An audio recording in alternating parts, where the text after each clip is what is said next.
இன்னைக்கு உங்களுக்கு ரொம்ப தேவைப்படக்கூடிய ரொம்ப முக்கியமான விஷயத்தோட வந்திருக்கேன். நம்ம ஒரு ஷார்ட் ஃபிலிம் பண்ணணும்னாலும் சரி, இல்ல நம்ம ஒரு மூவி பண்றோம்னாலும் சரி, அதுல நம்ம ரொம்ப முக்கியமா பார்க்க வேண்டிய விஷயம் என்னன்னா கன்டினியூட்டி. இந்த கன்டினியூட்டி மிஸ்டேக்க ரொம்ப மைன்யூட்டா பார்த்து திருத்த வேண்டியிருக்கும். அப்படி பார்த்தாலுமே ஒரு சில கன்டினியூட்டி மிஸ்டேக் வந்துரும். ஸோ இன்னைக்கு உங்களுக்கு இந்த வீடியோல எந்தெந்த வேலைலாம் உங்களுக்கு கன்டினியூட்டி மிஸ்டேக் வரும்ன்றத நான் ஸ்பாட் பண்ணி உங்களுக்கு எக்ஸாம்பிள்ஸோட காட்டுறேன்.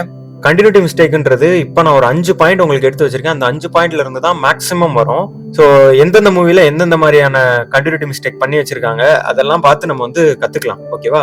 வீடியோக்குள்ள போலாமா? நிறைய பேர் சப்ஸ்கிரைப் பண்ணாமல் பார்த்துட்டு இருக்கீங்க. ப்ளீஸ் உங்களுக்கு வீடியோ பிடிச்சிருந்தா இந்த வீடியோ ஃபுல்லாக பார்த்து முடிச்சுட்டு அப்புறம் நம்ம சேனலில் நிறைய வீடியோஸ் இருக்குது, அதையும் போய் பார்த்துட்டு உங்களுக்கு பிடிச்சிருந்தா சப்ஸ்கிரைப் பண்ணிக்கோங்க. அப்புறம் லைக்கு கமெண்ட் இதெல்லாம் கொஞ்சம் போட்டு விடுங்க. வீடியோக்குள்ள போலாமா? Welcome to சினியாரா.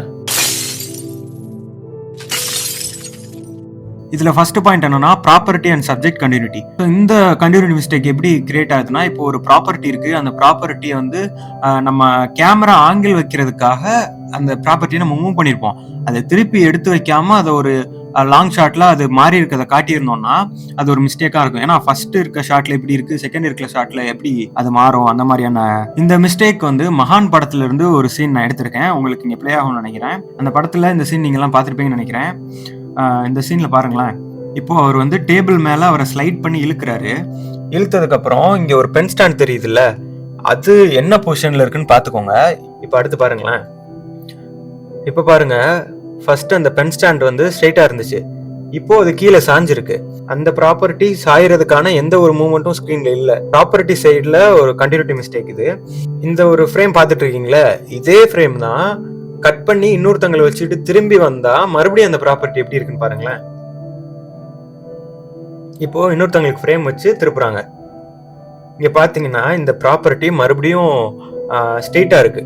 ஷார்ட் வைக்கிறோம், அதுக்காக நம்ம ஒரு ப்ராப்பர்ட்டியை நகர்த்தி வச்சிருக்கோம்னா அதை தயவு செய்து கரெக்டா பார்த்து எடுத்து வச்சிட்டோம்னா இந்த மாதிரி சின்ன சின்ன விஷயத்த நம்ம சரி பண்ணி ஒரு ஷார்ட் ஃபிலிம் முடிக்கும் போதுதான் அந்த ஷார்ட் ஃபிலிம் ப்ராப்பரா ரெடி ஆகும்.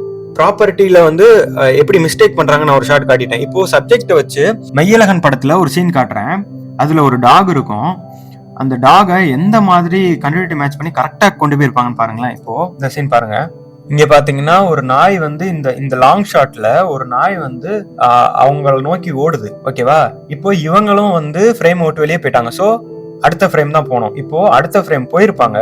அந்த ஷாட்லயும் அந்த நாய் கரெக்டா அவங்கள கிராஸ் பண்ணி போகும். போகுதுல்ல?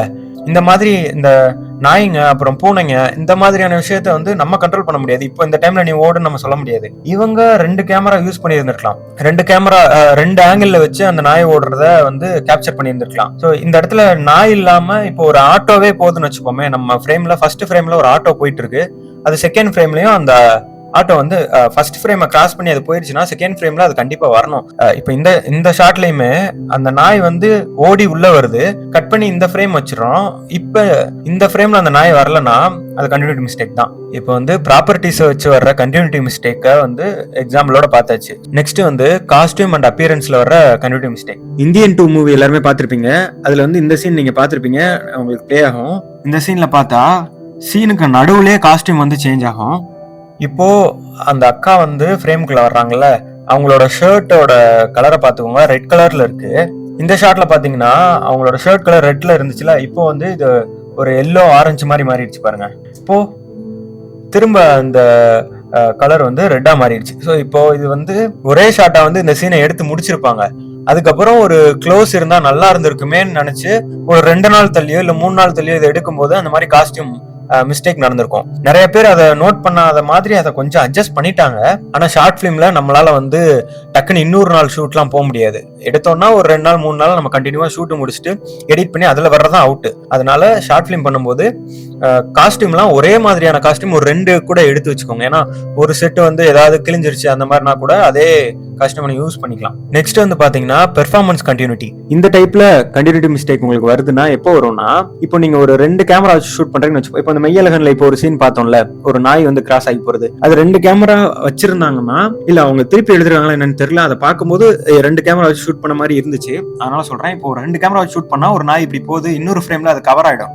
நான் கட் பண்ணி மாத்தும் போது இதுல போற நாய் அதுலயும் போகும். இப்போ நான் 2 பேருக்கு 2 கேமரா வச்சுட்டேன். நான் கை தூக்கி பேசிட்டு இருக்கேன்னா அங்க இருந்து வச்ச கேமராலையும் நான் கரெக்டா கை கை தூக்கி பேசுறேன். இப்போ ஒரே கேமரா தான் இருக்குன்னா அவர் ஷோல்டர்ல இருந்து எனக்கு ஒரு ஷாட் வைப்பீங்கல்ல, அதுல வந்து அவர் வந்து கையை நல்லா தூக்கி தூக்கி பேசிட்டாரு. இப்போ எனக்கு வைக்கும்போது அவர் கையை இறக்கி வச்சே பேசிட்டாருன்னு வச்சுப்போம், பெரிய மிஸ்டேக்கா வரும். ஸ்கிரீன்ல ஷாட் மாத்த கை இப்படி இருக்கும், டக்குன்னு இப்படி வரும். அவங்க கதையை எந்த வேலை மூவ் பண்ணி போயிட்டு இருக்காங்க, அவங்க என்ன பேசுறாங்கன்றதான் கான்சென்ட்ரேட் பண்ணணுமே தவிர மிஸ்டேக் வந்து கண் கூட நல்லா பாத்துட்டாங்கன்னா அவங்க அந்த படத்தை விட்டு அந்த சீனை விட்டு வெளியே வந்துருவாங்க. இந்த மிஸ்டேக்கு நம்ம வந்து ஒரு சில எக்ஸாம்பிள்ஸ் பார்க்கலாம். புஷ்பா 2 பார்த்திருப்பீங்கல்ல, அதுல வந்து இந்த சீன் பார்த்திருப்பீங்கன்னு நினைக்கிறேன்.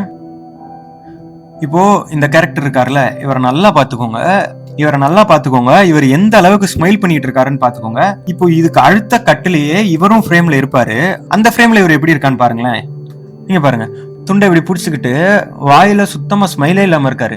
ஒரு செகண்ட் கேரக்டர்கிட்ட இருக்கிற வரைக்கும் ப்ராப்ளம் இல்ல, இது நம்மளோட மெயின் கேரக்டரா இருந்துச்சுன்னா கண்டிப்பா இது பெரிய ப்ராப்ளமா இருக்கும். இதுக்கு இன்னொரு எக்ஸாம்பிள் பார்க்கலாம், மெய்யழகன் படத்துல இருந்தே பார்க்கலாம். எனக்கு ரொம்ப பிடிச்ச படம் மெய்யழகன், அதனால அந்த படத்துல இருக்க மிஸ்டேக்கை வந்து சொல்ல வரல, அதை வந்து பாசிட்டிவாவே காட்டணும்னு தோணுச்சு. சரி, இருந்தாலும் சொல்லணும்ல மிஸ்டேக் இருக்குன்னு.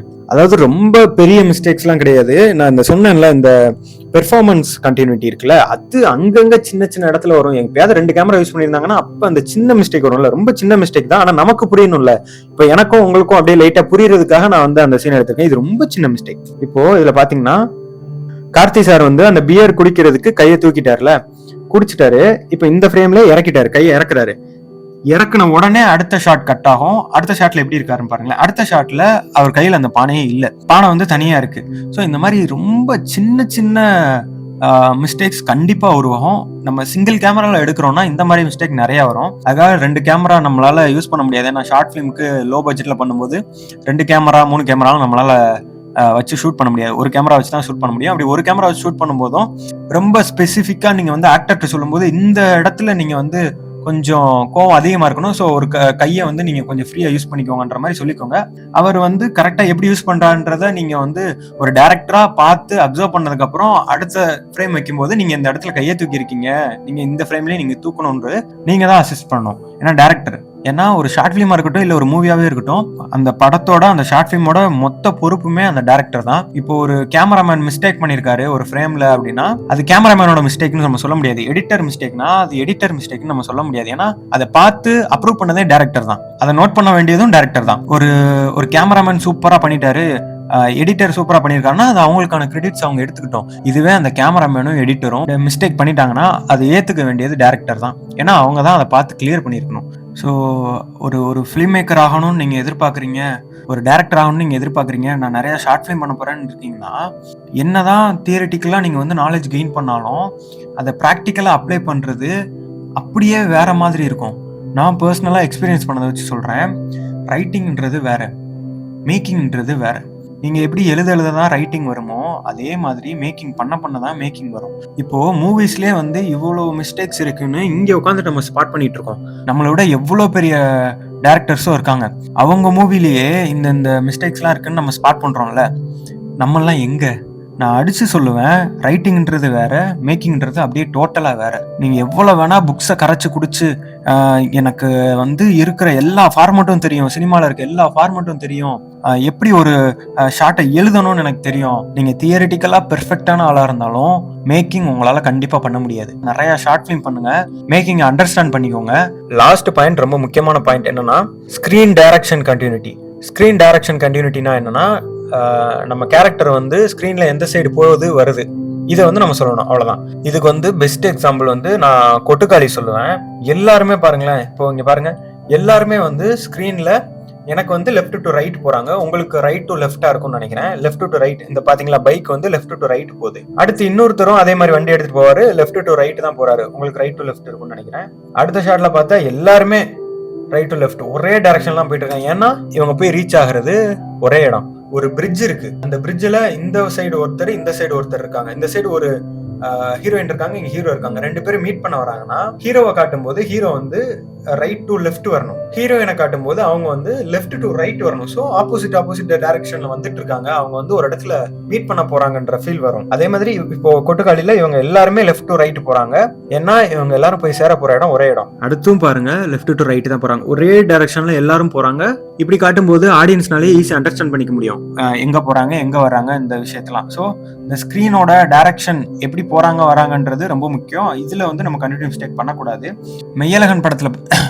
மெய்யழகன் படத்துல பாத்தீங்கன்னா அவங்க வீடு காலி பண்ணிட்டு போவாங்கல்ல, அவங்க காலி பண்ணிட்டு போகும்போது ரைட் டு லெஃப்ட் போவாங்க. உங்களுக்கு லெஃப்ட் டு ரைட்னு நினைக்கிறேன், எனக்கு நான் சொல்றேன் ரைட் டு லெஃப்ட் போவாங்க. அந்த மெயின் கேரக்டர் ரொம்ப நாள் கழிச்சு அவரோட ஊருக்கு வரும்போது லெஃப்ட் டு ரைட் வருவாங்க. ஸோ போறது ஒரு டைரக்ஷன், வர்றது ஒரு டைரக்ஷனா இருக்கணும். அப்பதான் ஆடியன்ஸுக்குமே ஃபீல் ஆகும் போறாங்க வர்றாங்கன்னு சொல்லிட்டு. ரெண்டு பேரும் ஆப்போசிட்ல வர்றாங்கன்னா ஒருத்தங்க ரைட் டு லெஃப்ட், இன்னொருத்தவங்க லெஃப்ட் டு ரைட் அப்படி வரணும். யார் எங்க போறா என்ன பண்றான்றது ரொம்ப முக்கியம்ல. ஸோ ஸ்கிரீன் டைரக்ஷன்லயும் கொஞ்சம் கான்சென்ட்ரேட் பண்ணி இந்த மாதிரி விஷயத்துல கொஞ்சம் கரெக்ட் பண்ணிக்கோங்க. இந்த வீடியோல நான் மேக்சிமம் வந்து இந்த மெய்யழகன் படத்தை வச்சுதான் பேசியிருப்பேன். ஏன்னா மெய்யழகன் வந்து அவ்வளோ சூப்பரான படம், எனக்கு ரொம்ப பிடிக்கும். ஏன்னா இந்த கன்னு ட்ரக்ஸ் இதெல்லாம் வச்சுதான் இந்த ஆடியன்ஸ் என்கேஜ் பண்ண முடியும் அப்படின்னு ஒரு தாட் நிறைய பேர் கணிச்சிருவாங்க. ஏன்னா அந்த மாதிரி தான் மூவிஸ்மே வந்துட்டு இருந்துச்சு, அந்த மாதிரி சீனை தான் எல்லாருமே செலிப்ரேட் பண்ணிட்டு இருந்தாங்க. ஸோ அப்படி ஒரு ரஷ்ஷா போயிட்டு இருக்க அந்த ஒரு டைம்ல ஒரு 2 பேர் உட்காந்து பேசுறத மட்டுமே வச்சு ஒரு மூவி வந்து திடீர்னு உள்ள வருது, எல்லாரோட அட்டென்ஷனையும் அதை வந்து எடுத்துக்குது, அழுகுறாங்க அதை பார்த்து.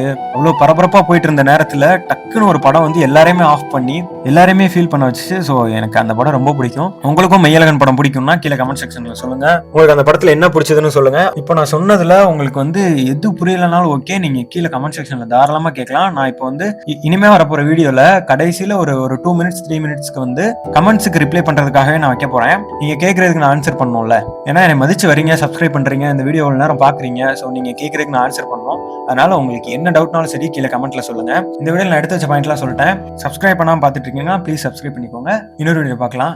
தேங்க்யூ.